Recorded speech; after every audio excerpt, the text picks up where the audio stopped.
Huwag ka dito, nak. Tingnan ako naman eh. Tingnan. Huwag kang magulo, nalilito ako.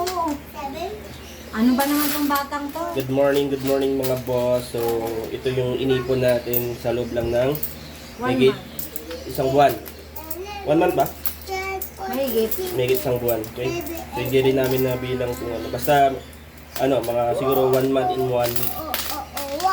So, ito yung mga coins nito. Galing to kay Move It. So, mga pag-uwi ko after biyahe. Yan. Pag may mga may nakita ko sa aking bag na may ganito. 10, 20, 5 piso. So, ilalagay ko na agad dito. Yan. Okay.